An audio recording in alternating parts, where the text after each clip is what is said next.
Oh, gross. Clean out your fridges, you nasties.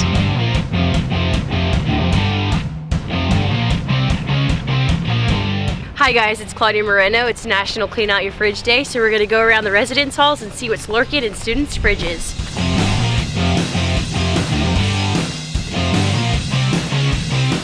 How old is that?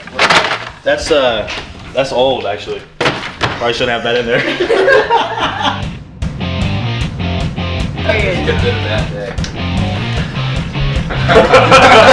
Cat food? That's donuts in the freezer.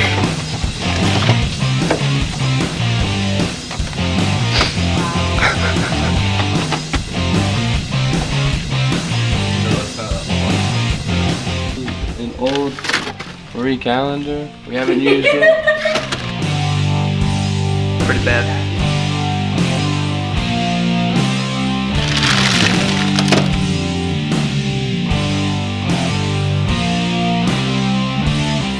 Hello? And grapefruit so I don't get scurvy.